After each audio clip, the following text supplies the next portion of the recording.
Fala, tudo beleza? Nação vascaína. O Vasco não tem um minuto de paz, hein? Meu Deus do céu. Final de semana, 4-0 para o Criciúma. E agora é crise atrás de crise, situação atrás de situação. E o noticiário vascaíno tá repleto, hein? Aqui no vídeo, pessoal, trouxe um corte da Seleção Sport TV que eles vão analisar 2 pontos. O primeiro é uma nota ontem que o Roger falou lá no Boleiragem, programa também do Sport TV, que o Pedrinho está tentando, por meios de advogados, por meios até legais, se teria como cancelar o contrato com a 777. E depois o assunto vai ser a invasão não, né? Porque invasão é quando não tem autorização. Mas a chamada que os jogadores levaram dos torcedores, que mais uma vez entraram em São Januário, fizeram aquelas ameaças, né? Uma situação que não é muito bem vista, na minha opinião, pessoal. Mas tem que fazer isso, senão eles não melhoram. Ninguém gosta de chegar no seu trabalho e ser ameaçado, tá? Não tá nesse vídeo, mas também uma situaçãozinha do Vasco, né? Ramon Dias disse que não se demitiu, que foi demitido.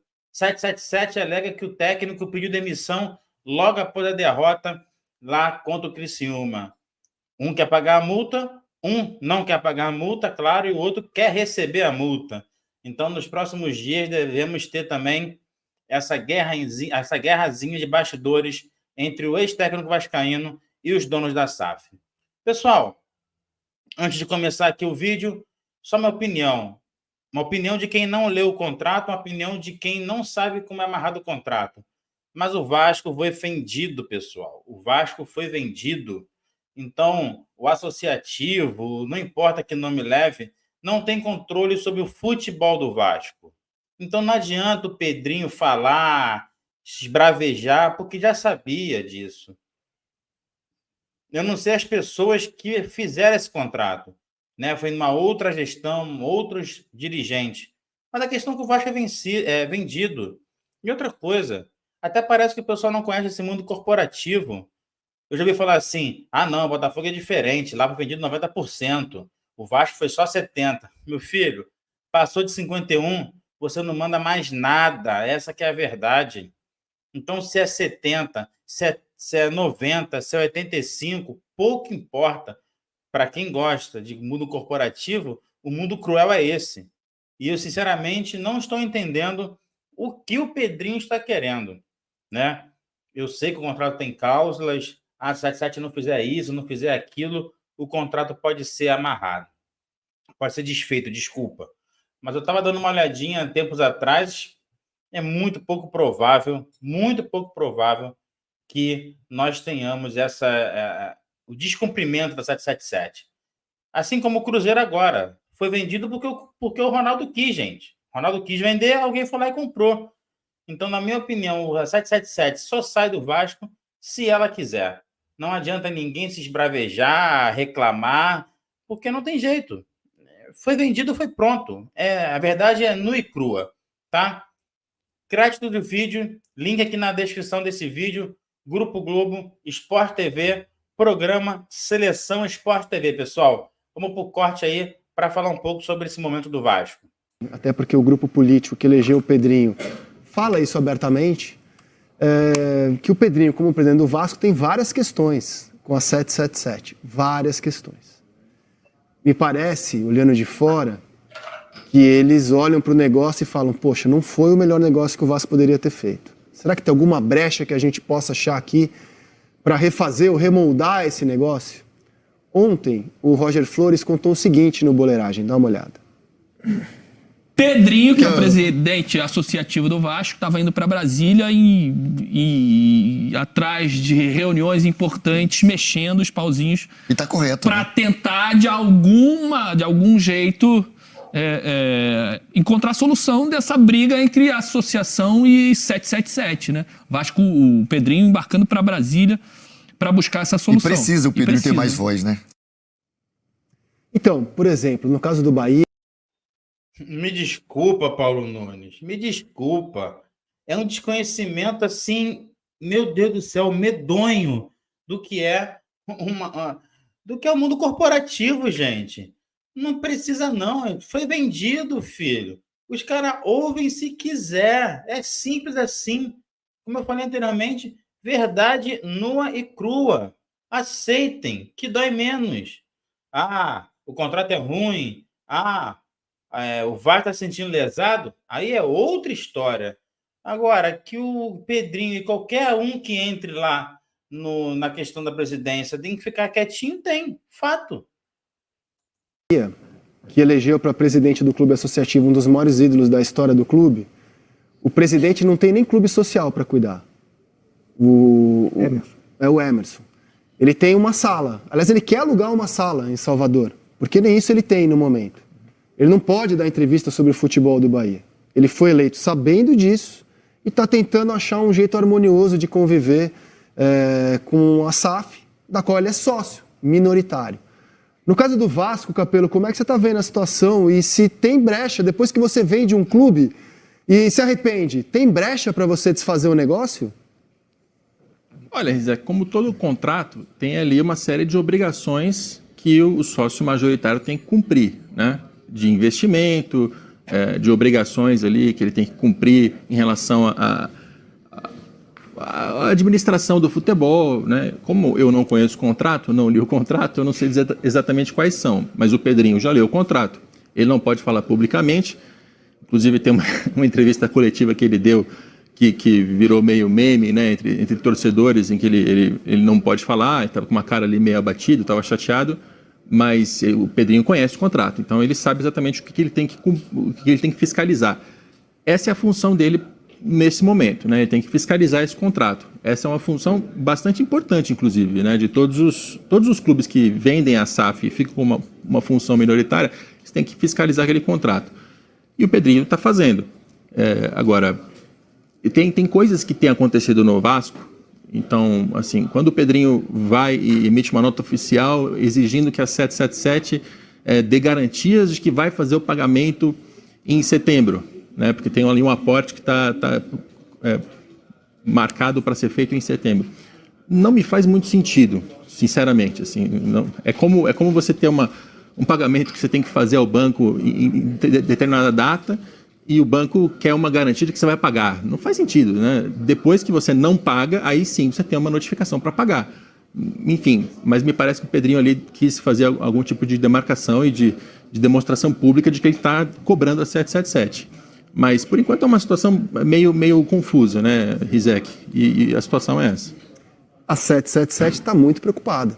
Posso trazer para vocês que uma das coisas que foram passadas para o Pedro Martins, que é o novo CEO de futebol, é que a empresa quer uma relação menos bélica com o Pedrinho, do clube associativo, que tem uma relação de parceria, de sociedade, na qual quem manda é ela, porque ela comprou. Então, assim, se você vai vender um clube, tome muito cuidado. O Corinthians, em 2005, foi exatamente isso. O Corinthians foi vendido para a MSI, aquele grupo que até hoje ninguém sabe a origem do dinheiro. E aí acharam que não ia entregar o clube. A gente vende o clube, mas a gente não vai entregar. Pega o dinheiro, mas não entrega a chave. Pega o dinheiro, mas não entrega. E aquilo levou o Corinthians para um buraco absurdo naquela época. Agora a relação é muito mais profissional, é uma relação de SAF, né, que aconteceu. Mas claramente há Pedrinho está de um lado e 777 está de outro, isso está muito claro. Posso fazer uma pergunta para o Capello, mais uma? Ô, Capello, o Vasco tem, o contrato do Vasco com a 777 tem a tal da cláusula de confidencialidade, né? Isso é normal nesse tipo de negócio, é natural? O contrato, as pessoas todas não deveriam saber exatamente o que tem no contrato? É normal, Lédio, sabe por quê? Tem muitos pontos desse contrato que, se eles fossem amplamente divulgados, eles comprometeriam o próprio negócio. Então, a gente sabe algumas coisas do contrato, como, por exemplo, que a 777 tem que investir 700 milhões de reais no período de 3 anos. Isso, por si só, já coloca o negócio da SAF sob pressão. Por quê? Se todos os empresários de atletas, por exemplo, sabem que a SAF tem que gastar 700 milhões de reais, na hora que o Vasco vai comprar jogadores, eles sobem os valores, tem uma inflação. Fica mais caro para o Vasco comprar jogadores. Esse é um efeito que nas primeiras janelas se sentiu muito, e agora que está nessa confusão, talvez tenha dispersado um pouco, mas nas primeiras janelas, quando o Vasco foi comprar jogadores, isso já se percebeu. Então, informações públicas, elas acabam afetando o negócio do Vasco. Isso com uma informação genérica, 700 milhões de reais em 3 anos. Se a gente soubesse minuciosamente todos os investimentos, folha salarial, quanto que a 777 tem que gastar em cada posição, enfim, todos os detalhes do contrato, o próprio negócio da SAF ficaria mais difícil de ser conduzido. E isso eu estou te dizendo porque no momento em que a SAF foi fechada, eu questionei, assim, exaustivamente. Eu enchi tanto o saco desses caras para ter esses detalhes, porque eu cheguei a bater essa aposta, Lédio. Eu bati a aposta com as pessoas que fecharam o negócio, eu falei, esse contrato vai vazar. Eu tinha certeza que esse contrato ia vazar. E não vazou. Assim, então, eu fiquei muito surpreso de não ter vazado esse contrato até hoje. A justificativa que me deram era essa. Tem vários pontos do contrato que foram negociados entre a associação e SAF que não podiam ser vazados, porque senão iriam comprometer o negócio da 777. Então, a justificativa é essa. E eu acho que ela faz sentido, de verdade. Aí o que acontece? A oposição diz, mas se eu não sei os detalhes, eu estou sendo enganado, porque tem coisas ali que os sócios deveriam saber. O procedimento foi esse. E, de verdade, os sócios do Vasco, eles nomearam ali um X número de pessoas que tiveram acesso ao contrato, que leram o contrato e que assinaram os tais NDA, né, que são aqueles contratos em que eles se comprometem a não divulgar. E que, se eles divulgarem, aí eles passam a ser punidos criminalmente ali. Não sei exatamente quais são as palavras jurídicas, mas eles passam a ser passíveis de punições. Então, assim, os sócios, eles tiveram acesso a isso num número limitado de pessoas, né? Então, enfim, de novo, essa é a situação que não é a que o torcedor gostaria. É óbvio que todo mundo gostaria de ter acesso, mas essa é a situação. Capello, muito obrigado pela participação. Grande abraço para você, até a próxima. Valeu, Rizek. E o simples fato de você ser comprado por uma empresa não quer dizer que você vai ser administrado de forma profissional. Ontem aconteceu no Vasco algo que acontece nos clubes brasileiros há décadas, sendo eles empresa, modelo associativo, modelo que for. Depois do vexame esportivo que foi sábado, o Vasco abriu as portas do seu CT para membros de organizada fazerem isso aqui com os jogadores ontem. Dá uma olhada. Isso aqui, vocês acham que vocês têm vaga em algum clube de ponta no Brasil hoje? Nenhum de vocês tem. Quando eu Iguaçu, vocês não ganharam não ganharam do Água Santa, porra, não ganharam do Sampaio Correia, não ganharam do Bangu. A gente se f*** inteiro de novo. Pô, na moral, o Pegou falou, pega e vai embora, mano. Não tá satisfeito? Vocês não vão ter visibilidade, todos vocês não vão ter visibilidade em nenhum clube igual vocês têm aqui. Porque no top 3 vocês não tem vaga. Não tem vaga, porra. E da mesma forma, como a gente levanta, a gente derruba, irmão. Se pagar pra ver, mano, a gente derruba mesmo. Se faz um estádio pra 100, é 100 mil. 60 mil, qualquer jogo no Maracanã, caralho, o Fluminense perde a linha com a gente, dá 10% da marca, porque sabe que a gente vai engolir os caras. Contra o rival, é meio no Maracanã. Vocês acham que vocês vão ter visibilidade aonde se vocês não estiverem aqui? Não é possível, gente. Sabe de realidade. O cara do Criciúma sambou na cara de vocês, irmão. Nego não deu uma banda, mano. Primeiro tempo do Fluminense, horroroso. Ninguém dá uma porrada, mané. Todo mundo assiste. Pô, não é possível não ter tesão pra jogar no Vasco. Eu acho que o auge do jogador de futebol é ir pro estádio pra jogar a bola de vocês e ver um estádio lotado cantar o nome de vocês. Jogar no Maracanã, o palco principal do planeta do futebol. Tá lá, mano, todo jogo. Vocês querem que a torcida canse de vocês? Vocês querem jogar pra 1000 pessoas? Pô, vai jogar no Criciúma, no Goiás, lá na casa do pô. Porque aqui não tá dando mais, rapaziada. E não vai ganhar 1/3 do que ganham aí. Não vai receber 1/3 do que recebe aí, irmão. É obrigação, mas até então não tinha essa obrigação, porque não era cumprido com o jogador que tá aqui. Tem funcionário que ficou aqui anos, 6 meses, 1 ano sem receber. Porra, hoje tá um ambiente legal, tá uma parada maneira, o clube dando estrutura.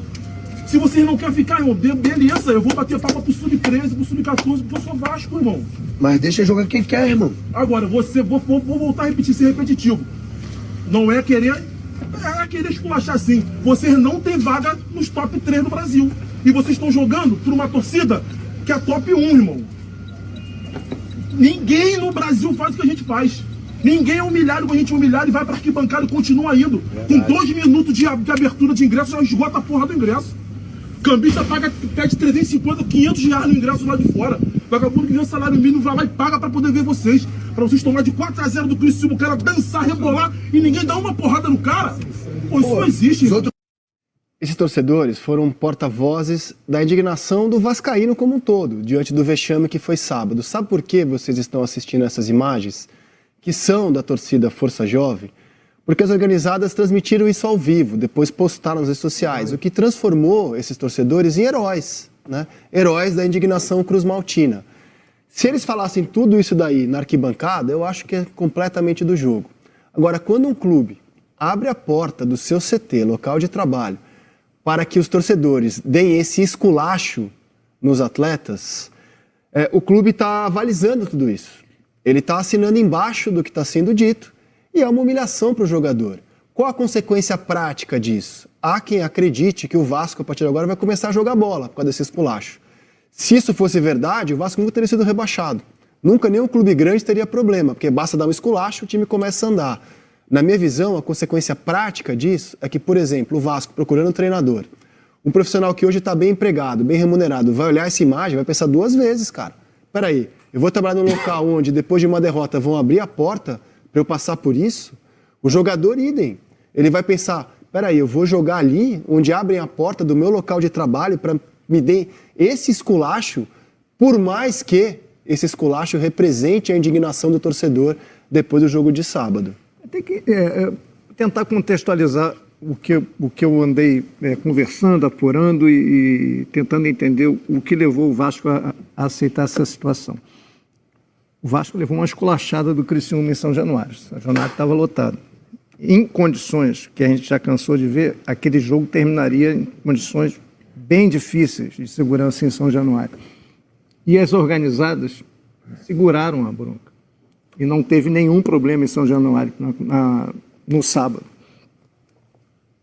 Me parece, a dedução que eu tenho, que a partir do momento que as organizadas avisaram que pensavam em ir ao CT, a diretoria falou, eles ajudaram no sábado, vamos permitir o acesso. Não foi uma invasão. Os jogadores sabiam que os torcedores iriam, o clube autorizou, e os dirigentes estavam lá para levar também o seu esculacho. Sim. Teve um esculacho nos dirigentes, que não foi esse, que apareceu ali, o Marcelinho da Força Jovem, o Fabinho, que não aparece falando. Quem que é a primeira voz, quem é a segunda voz? Marcelinho é a primeira voz, eu acho que o Fabinho é a segunda voz. Então, os dirigentes ouviram também. E o vascaíno nas redes sociais, que é o que a gente tem acesso, deram respaldo ao que aconteceu. Estão indignados que ficaram com a atuação e com o momento que o clube vive. O que eu acho, não acho o melhor modelo, concordo com você, não acho o melhor modelo, mas pelo menos foi pacífico, não foi uma invasão. Hoje os muros foram pichados em São Januário também. O que eu acho que poderia ter sido feito de uma forma um pouco mais equilibrada, menos torcedores, uma comissão de torcedores para conversar com uma comissão de jogadores, entendeu? Eu acho que não precisava por todos os jogadores, tem menino ali da base que não tem nada com isso, não precisava entrar também tantos torcedores ali. Mas pelo menos foi pacífico, a gente já viu coisa muito pior, mas o Vasco não precisava passar por essa situação, por mais pacífica que tenha sido feita. Acho que tem muita coisa a ser feita, o Vasco levou 30 dias para contratar um executivo, isso tudo aconteceu no dia da apresentação, no momento da apresentação do novo executivo. Agora, como vai ficar o time a partir daí, a gente vai ter que esperar. Porque um atleta, eu acho que quando ele recebe um enfrentamento assim, ele vai projetar uma saída do clube. O empréstimo até final do ano, ele não vai querer renovar o empréstimo com o clube assim. Ele não vai querer continuar a sua história quando recebe essa pressão. Desgaste. Ele é exposto numa situação que, como profissional, ninguém quer estar. Eu entendo, assim, a indignação. A indignação é mais com a postura do Vasco, não é nem com a derrota. Acho que é a postura no jogo. O Vasco que, a partir de alguns minutos, já nem competiu mais com o Criciúma. Isso, a torcida, realmente, assim, é algo que não pode acontecer. Mas quando o clube permite esse enfrentamento, e é um enfrentamento num tom de amedrontar os jogadores, de certa maneira, eu mesmo que tenha acontecido de uma forma pacífica, eu não consigo ver como isso vai ajudar no andamento, sabe? Isso a gente vai ter que esperar. Eu também não acho o melhor modelo. Se ajudasse, o Vasco não teria sido rebaixado. Não teria time grande rebaixado na história do futebol brasileiro. Amanhã são 30 anos. Pessoal, eu acho simplesmente um absurdo de qualquer clube. Eu acho que O futebol não está fora da bolha. Quem gostaria de ter o seu local de trabalho invadido, ou até mesmo o seu patrão abrir a porta para alguém chegar lá e esculachar você no seu trabalho, né? Eu pergunto, e esses caras que estavam lá, tem trabalho para fazer não? O que eles fazem da vida? Ficam só vivendo de Vasco? O Vasco paga eles para eles torcerem para o Vasco? Ninguém tem que bater um prego, ninguém tem que fazer alguma coisa?